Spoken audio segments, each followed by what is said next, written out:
Jumpa lagi di Back to BDM. Tanpa terasa sudah 90 hari sejak Presiden Jokowi memberikan arahan terbuka soal kisruh internal di tubuh KPK, tapi sampai sekarang belum selesai. Seandainya arahan Presiden Jokowi kepada pimpinan KPK, kepada Kepala BKN untuk segera menyelesaikan kisruh KPK itu ditaati tegak lurus, kisruh itu tentunya sudah selesai. Tapi inilah kenyataan yang ada, sampai kemudian Komisi Nasional Hak Asasi Manusia memberikan rekomendasi kepada Presiden Jokowi agar Presiden mengambil alih proses alih status pegawai KPK, karena dalam proses tes wawasan kebangsaan itu terjadi 11 pelanggaran hak asasi manusia yang dilakukan oleh KPK, yang dilakukan oleh BKN. Namun, Kepala Staf Kepresidenan Jenderal Purnawirawan Muldoko menolak gagasan dari Komnas HAM agar Presiden Jokowi mengambil alih kisruh di dalam KPK. Kalau semua dibawa ke Presiden, lalu yang di bawah ngapain? Begitulah kata Muldoko. Presiden Jokowi sendiri belum memberikan reaksi setelah Komisi Nasional Hak Asasi Manusia memberikan rekomendasi. Tapi kalau merujuk kepada arahan Presiden secara terbuka 17 Mei 2021, sebenarnya sudah terang benderang.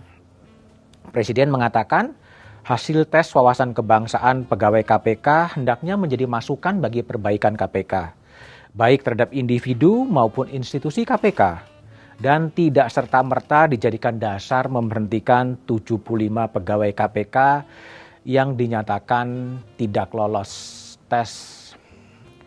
Arahan Presiden Jokowi sayangnya ditafsirkan secara berbeda oleh pimpinan KPK, ditafsirkan secara berbeda oleh Kepala BKN, dan itu menjadi beban politik Presiden Jokowi.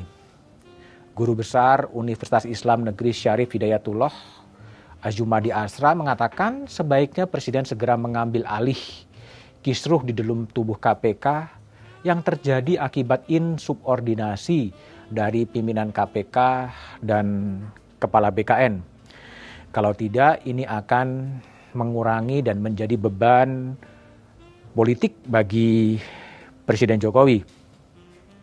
Menurut temuan Komisi Nasional Hak Asasi Manusia, instrumen tes wawasan kebangsaan digunakan untuk menyingkirkan kelompok-kelompok pegawai yang distigma sebagai Taliban di dalam tubuh KPK sehingga mereka kemudian harus disingkirkan. Ada 11 pelanggaran hak asasi manusia yang terjadi, ada hak atas keadilan dan kepastian hukum, hak perempuan, hak untuk tidak didiskriminasi, hak atas kebebasan beragama dan berkeyakinan, hak atas pekerjaan, hak atas rasa aman, hak atas informasi, hak atas privasi, hak atas kebebasan berkumpul dan berserikat, hak untuk berpartisipasi dalam pemerintahan, dan hak atas kebebasan berpendapat. Sebelumnya Ombudsman Republik Indonesia juga sudah memberikan rekomendasi bahwa alih status tes wawasan kebangsaan itu ada tindakan tidak prosedural dan maladministrasi. Tapi itu dibantah oleh Wakil Ketua KPK Nurul Gufron yang mengatakan justru Ombudsman Republik Indonesia telah melampaui kemenangannya. Terhadap rekomendasi Komisi Nasional Hak Asasi Manusia, KPK melalui juru bicaranya Ali Fikri mengatakan akan menghormati dan belum membaca rekomendasi Komnas HAM. Tapi aktivis hak asasi manusia yang dulu dikenal aktivis sebagai aktivis hak asasi manusia atas nama Kepala Badan Pengurus Setara Hendardi justru mengatakan bahwa Komnas HAM tidak berwenang untuk memeriksa soal ada tidaknya pelanggaran hak asasi manusia dalam kasus alih status.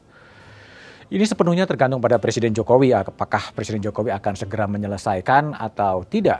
Yang paling tidak ada beberapa langkah yang bisa diambil. Pertama adalah Presiden membentuk tim terlebih dahulu untuk menganalisis semua fakta, memeriksa hasil rekomendasi Komnas HAM, rekomendasi ORI, pertimbangan Mahkamah Konstitusi, arahan Presiden sendiri. Dari situ kemudian Presiden bisa mengambil keputusan apakah diambil alih atau tidak. Yang kedua, bisa saja Presiden membiarkan konflik ini berlarut antar komisi negara saling berpantun, saling membalas, dan itu tidak akan menyelesaikan masalah, dan yang bersorak gembira adalah para tersangka korupsi. Itu sepenuhnya tergantung pada presiden, tetapi yang dibutuhkan sekarang adalah kecepatan mengambil keputusan, dan itu adalah momentum. Apapun yang terjadi, marilah tetap kita memberikan kontribusi untuk menjadikan Indonesia lebih baik.